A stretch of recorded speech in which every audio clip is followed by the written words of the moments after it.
Friends, welcome back in YouTube channel Niku Chaudhary reaction. मैं हूं नताशा। यहाँ पर कुछ सवाल उठ रहे हैं जिनके जवाब मैं इस वीडियो में दूंगी। आखिरकार क्यों 10 दिन लगाए अर्थ मॉम ने इस ऑडियो रिकॉर्डिंग के बारे में बताने में? क्या सच में जो लोग अब इस ऑडियो रिकॉर्डिंग की बात कर रहे हैं, अर्थ मॉम या अदर भी लोग, या फिर अलका की लाइफ की भी बात करें, तो क्या वो दीदी जी को क्लीन चिट देने के लिए की गई है? क्या दीदी जी को इस तरीके से क्लीन चिट देकर और बच के निकालने की कोशिश की जा रही है? क्या सच में ऐसा लगता है कि रिएक्शन चैनल वाले अगर किसी को क्लीन चिट देंगे तो इसका मतलब वो क्लीन ही हो जाएगा? इस वीडियो में सब कुछ बात करेंगे। तो स्वागत है आपका मेरे चैनल पर। और सबसे पहले हम बात करेंगे कि अर्थ मॉम ने ये रिकॉर्डिंग इतने दिनों तक संभाल के क्यों रखी।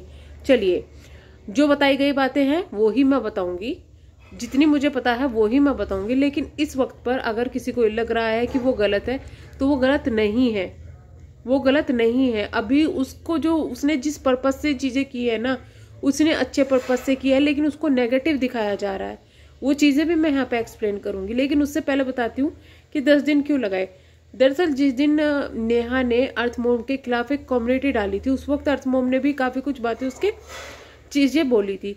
उस वक्त जो लप्पू जी हैं उन्होंने कांटेक्ट किया इनसे, पहले फोन किया, उन्होंने नहीं उठाया। दूसरी बार में इनकी बात हुई, वहां पर इन्होंने क्लियर ये कहा था कि जो बात करनी है सोशल मीडिया से सबके सामने जो हो सके वैसी बातें करो, पर्सनल मेरे से कोई बातें करने की जरूरत नहीं है।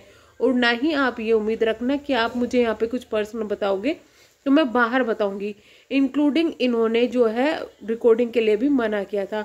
बट इन्हें रिकॉर्डिंग क्यों करनी पड़ी? क्योंकि इनका वही को पता था कि जिस तरीके से लप्पू दूसरों को फंसा सकता है, दूसरों के लिए बोल सकता है, आने वाले दिनों में इनके लिए भी बोल सकता है, तो इस वजह से इन्होंने वो रिकॉर्डिंग की थी। पहला सवाल यहाँ पे खत्म होता है। अब सवाल ये आता है कि इन्होंने 10 दिन तक क्यों छुपाई? वो इन्होंने इसलिए छुपाई क्योंकि वो इनकी पर्सनल बात हुई थी। आपकी अगर किसी से कोई पर्सनल बात होती है, आप उसको सोशल मीडिया पर तब तक नहीं लाना चाहिए, या फिर ये कहे कि बीइंग अ रिएक्शन चैनल आप नहीं उनको ला सकते, जब तक आपको ये ना लगे कि बहुत ज़्यादा ज़रूरी हो गया है। इनको लगा कि इस चीज़ की ज़रूरत ही नहीं है, इसलिए इन्होंने थोड़ा सा बैक स्टेप ले लिया और इन्होंने कहा कि जो चल रहा है वो चलने दो। लेकिन अति जब हुई, क्योंकि नेहा तो कुछ बोल नहीं रही थी, अब जब सामने वाली कुछ बोल नहीं रही है तो अगला बंदा क्या बोले, अगला बंदा क्या उनके लिए स्टैंड ले, या फिर क्या सच्चाई बताए कि भाई तेरे साथ में ये चीज़ें खिलाफत में हो रही है।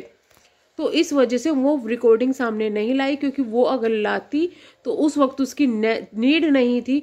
दूसरी चीज़ ये, क्योंकि वो सोशल मीडिया से बाहर की चीज़ हुई थी, इसलिए वो उसको सोशल मीडिया पर नहीं लाई। और तीसरी चीज़ ये कि उस वक्त तक भी उसको ऐसा नहीं लगा था कि इसकी ज़रूरत है लाने की। उसको ऐसा तब लगा कि अब ये रिकॉर्डिंग बाहर आनी चाहिए। मेरी आवाज़ कितनी बैठ गई ये रिकॉर्डिंग बाहर आनी चाहिए। तब उसने नेहा की जो लाइव है वो देखी, और तब उसको ये एहसास हुआ कि इसकी तो जान पर बन आई है, और जिस इंसान की वजह से इसकी जान पर बन आई है वो इंसान अब तक भी लोगों को गलतफहमी जो है फैला रहा है। अगर इसकी यही हालत हुई तो कहीं इसको कुछ हो ना जाए, इस वजह से, सिर्फ इस वजह से कि भाई उस लड़की की जान पर बना रही है। क्योंकि लोगों को ये गलतफहमी है, जो उसने गलतियां की है वो गलतियां की है, उन गलतियों को कोई नहीं मना कर सकता। उन गलतियों के लिए तो मैं सिर्फ इतना बोलूंगी नेहा से कि आओ पब्लिकली सबके सामने उन बातों को बताओ। सच्चाई जो तुम बोलती हो कि सच्चाई कुछ और है, वो चीज़ों को बताओ। वो चीज़ें पब्लिक को जानना बहुत ज़रूरी है। अभी टाइम है, अभी उन चीज़ों को बताओ और ख़त्म करो।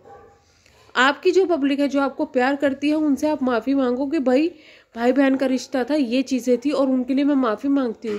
सच्चाई तो बताओ, क्योंकि लोगों के दिमाग में बहुत सारी चीज़ें हैं, बहुत सारी चीज़ें हैं। वो चीज़ें क्लियर होना बहुत ज़्यादा ज़रूरी है, इसीलिए इतनी ज़्यादा हेट मिल रही है। शायद जो आप जो अपना पक्ष रखोगी, उसके बाद माफ़ी मांगोगी, तो फिर भी लोग बहुत सारी चीज़ों को छोड़ देंगे। और ये सब चीज़ें करने के बाद में आप बोल दीजिए कि भाई बस ये चीज़ें ख़त्म करो, सब खत्म कर देंगे। लेकिन अगर आप खुद ही उन चीज़ों को आके क्लियर नहीं कर रहे हो तो कोई आपके लिए क्यों बोलेगा? अभी तो लोगों को यही लग रहा है ना कि आप गलत हो, और आप गलत हो, आप गलत हो, आपने गलती की, आप खुद अपनी गलती को एक्सेप्ट नहीं कर रहे हो। ये सबसे बड़ी गलती है आपकी, कि अभी भी आप ये बोल रहे हो मैं गलत नहीं हूँ, मैं गलत नहीं हूँ। आप गलत हो, आप अपनी गलती को एक्सेप्ट करो। वो बहुत ज़्यादा ज़रूरी है। और पब्लिक को बताओ कि आखिरकार पूरा मामला क्या है। अब ये चीज़ें हैं यहाँ पर। तो उस वक्त उसने सोचा कि भाई किसी औरत की जान पर बनाई है, शायद मेरी ये बातें बोलने से उसकी जान बच सके, तो इस वजह से उसने अपनी वीडियो में उसका जिक्र किया। फिर वो अभी कंफ्यूज थी कि भाई ये ऑडियो बाहर लाऊं या ना लाऊं, और कहीं कुछ ऐसा ना हो कि भाई उसकी जान चली जाए और मैं ये चीज़ें आप पास में रख के बैठ रही हूँ, बाद में मुझे गिल्टी फील हो कि भाई मेरे पास ये चीज़ें थी, मैं इन चीज़ों से को क्लियर कर सकती थी और मैंने नहीं किया। तो इस वजह से उसने मेरी से और दिव्या से बात की। जब हमारी बात हुई, सब चीज़ें हुई, हमने वो रिकॉर्डिंग सुनी, तो हमको यही एहसास हुआ, हमको यही लगा कि आपको इसके बारे में बोलना चाहिए। इंक्लूडिंग मैं बताती हूँ अपना, मैंने इतने तक कहा था कि बहन तुम ये रिकॉर्डिंग जो नेहा है उनकी फैमिली को दे दो, जिससे कि वो इनके खिलाफ एक्शन ले सके, उनको भी पता चले कि इनके खिलाफ क्या चीज़ें हो रही है। अगर वो चाहेंगे एक्शन लेना तो एक्शन लेंगे, नहीं तो उनसे बात करेंगे कि भाई आप ये चीज़ें क्यों कर रहे हो। तो फिर दिव्या ने और उन्होंने मना किया कि नहीं, कोई ज़रूरत नहीं है, तुम सिर्फ इस चीज़ का जिक्र करो और इन चीज़ों को सोशल मीडिया पर लाकर, जिससे कि लोगों को ये चीज़ें पता चल जाए कि ठीक है वो गलत है, लेकिन इस वक्त जो ये चीज़ चल रही है कि वो मिली हुई है, वो चीज़ सही नहीं है। दूसरी चीज़ आ रही है, लोग बोल रहे हैं clean chit clean chit clean chit, बिल्कुल भी नहीं। यहाँ उनको कोई भी क्लीन चिट नहीं, ना तो दी जाने की कोशिश की है, कर रहे हैं, ना देनी चाहिए, और ना ही कोई रिएक्शन वाला दे सकता है। रिएक्शन वाले सिर्फ रिएक्ट कर सकते हैं, जो चीज़ें दिख रही है वो पब्लिक के हाथ में है, वो अपना दिमाग कहाँ और किस तरीके से चलाएगी। पब्लिक को जो सही लगेगा वो ही पब्लिक करेगी, कोई किसी का दिमाग नहीं भटका सकता है। तो कोई किसी को क्लीन चिट कैसे देगा। दूसरा, क्लीन चिट देने की बात ही नहीं है, उनकी गलतियों को तो सब गलती मान रहा है कि गलती है, लेकिन जहाँ चीज़ें गलत बहकाई जा रही है, गलत दिखाई जा रही है कि भाई ये तो अभी भी मिली हुई है, लप्पू को अपने हिसाब से चला रही है, लप्पू बहुत सीधा है, लप्पू उनके हिसाब से चल रहा है, और जो ये सब चीज़ें हो रही है तो ऐसा कुछ भी नहीं है। लप्पू बहुत तेज दिमाग है और लप्पू जो कर रहा है सोच समझ के और बहुत से कर रहा था। अब ये चीज़ें इसलिए सामने आई है, अब ये चीज़ें रिकॉर्डिंग क्यों सामने नहीं आ रही है वो भी मैं यहाँ पे क्लियर कर देती हूँ। रिकॉर्डिंग पहले तो लीगल नहीं है इस तरीके से, अगर किसी तरीके से दोनों मान भी जाए और रिकॉर्डिंग सामने आए, लेकिन अब आप बताइए, अगर लप्पू खुद ये कह रहा है कि मैं इन चीज़ों को ख़त्म करना चाहता हूँ, रोकना चाहता हूँ, दूसरी तरफ मैंने जेठू जी का जो है देखी उनकी कम्युनिटी, वो कितनी समझदारी से कह रहे हैं कि रुकना चाहिए, चीज़ें रुकनी चाहिए। अगर बड़े समझदार ये समझा रहे हैं, दूसरा इंसान चुप होने के लिए बैठा है, तो क्यों उस रिकॉर्डिंग को बाहर ला के फिर से हंगामा क्रिएट किया जाए, जिससे कि फिर से इतना हंगामा हो जाए। तो ये वो रिकॉर्डिंग अभी लाना इसलिए लाना नहीं चाहिए। लेकिन हाँ, उस लड़की की उस वक्त जान बचाना ज़रूरी था, वो जिस चीज़ के लिए उसकी जान पर बनाई थी वो चीज़ें करना जरूरी था, इसलिए उस रिकॉर्डिंग की यहाँ पर बात की गई है। आई होप कुछ चीज़ें क्लियर हो गई होगी, क्योंकि चीज़ें मेरे सामने हुई है इसलिए मैं उन चीज़ों को क्लियर कर रही हूँ। बाकी आपको किसी का रिएक्शन कैसा लगता है, कौन आपको बेस्ट लगता है, कौन आपको पसंद है, कौन नहीं पसंद है, वो आप डिसाइड करेंगे, पब्लिक डिसाइड करेगी। हम या कोई और डिसाइड रिएक्शन चैनल वाला नहीं डिसाइड कर सकता।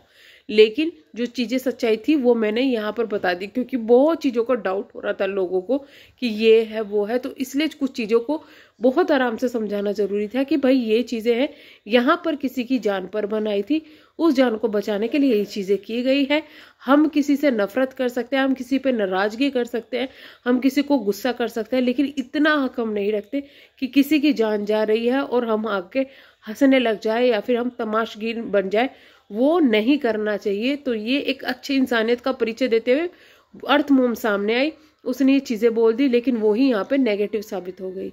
तो चलिए हम करते हैं वीडियो को एंड, मिलेंगे हम नेक्स्ट वीडियो में, तब तक के लिए bye bye, thank you so much. Please channel को सब्सक्राइब, वीडियो को लाइक ज़रूर कीजिएगा।